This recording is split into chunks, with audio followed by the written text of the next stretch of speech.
India block के अस्तित्व में आने और सत्तारूढ़ बीजेपी नित एनडीए गठबंधन के खिलाफ चुनावी अभियान ने कहीं न कहीं आपातकाल के बाद 1977 के आम चुनाव की याद दिला दी। उस वक्त मोरारजी देसाई के नेतृत्व में 13 दल एक साथ आए थे और एकजुट होकर चुनाव लड़ा था। चुनाव ने इंदिरा गांधी को उखाड़ फेंका और आज़ादी के बाद देश की पहली गठबंधन सरकार बनी। कुछ ऐसा ही 18वीं लोकसभा के लिए 2024 चुनाव से पहले हुआ।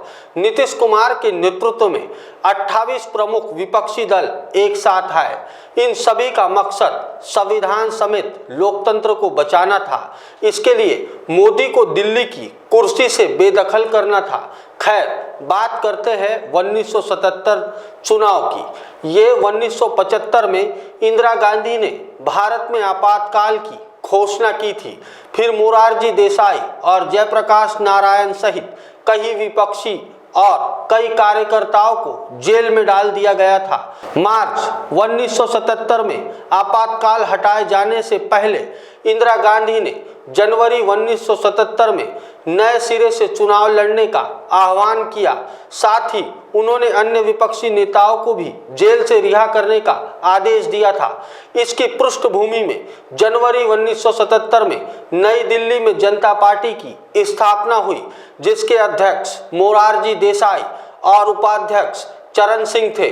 भारतीय जनसंघ, भारतीय लोकदल, कांग्रेस और सोशलिस्ट पार्टी उन समूह में से थे जो पार्टी की स्थापना के लिए एक साथ आए थे।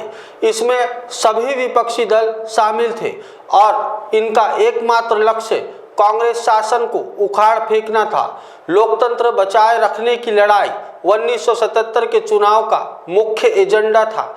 जनता पार्टी ने इंदिरा गांधी के नेतृत्व वाली कांग्रेस सरकार को गिराने के मकसद से चुनाव लड़ा।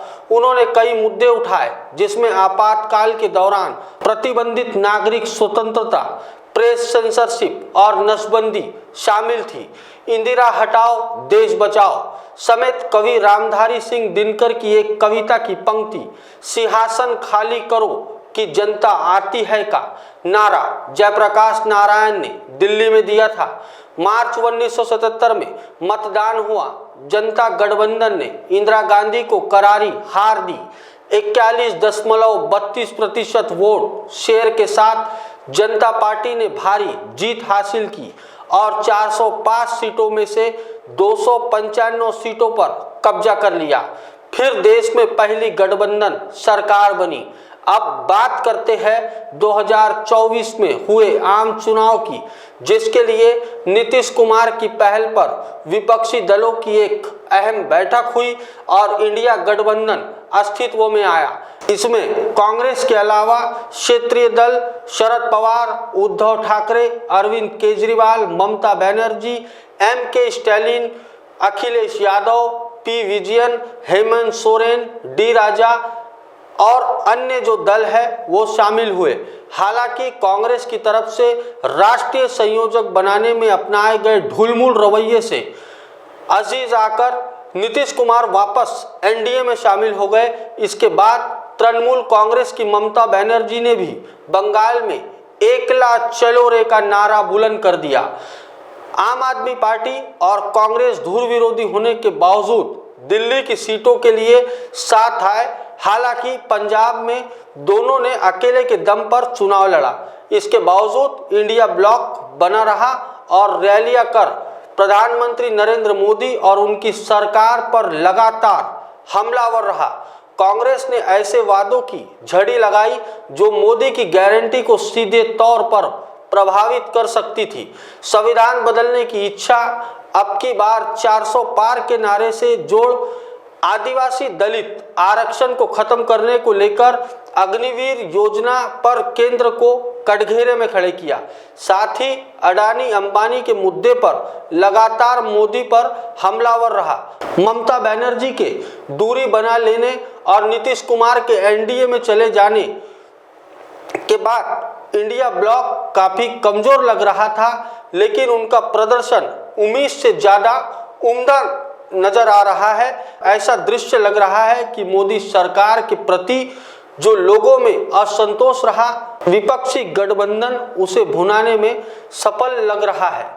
2019 के विपरीत विपक्षी इस बार प्रधानमंत्री नरेंद्र मोदी के खिलाफ सत्ता विरोधी लहर को भुनाने में भी कुछ हद तक कामयाब रहा है। ये भी लगता है कि राम मंदिर उद्घाटन समारोह को लेकर विपक्षी नेताओं का स्टंट राजनीतिक तौर पर सही था। 5 न्याय 25 गारंटी का वादा जो इंडिया गठबंधन ने किया था, कांग्रेस ने किया था, तब से पूरे चुनाव के कैंपेन में कांग्रेस नेताओं ने इन मुद्दों पर जोर दिया।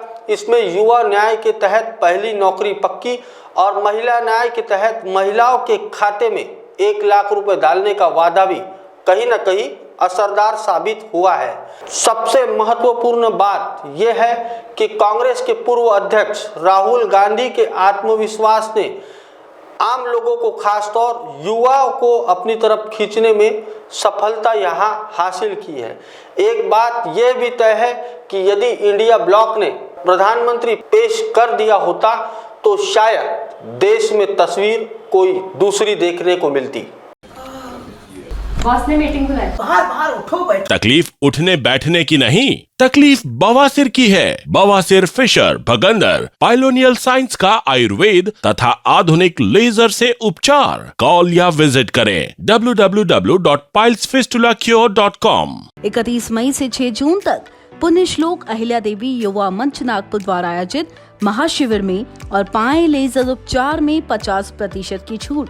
अधिक जानकारी के लिए संपर्क करें 9970743318 पर। हमारा पता महापुष्प सोसाइटी, लोहा समाज भवन के पीछे, शताब्दी चौक, मनीष नगर रोड, नागपुर।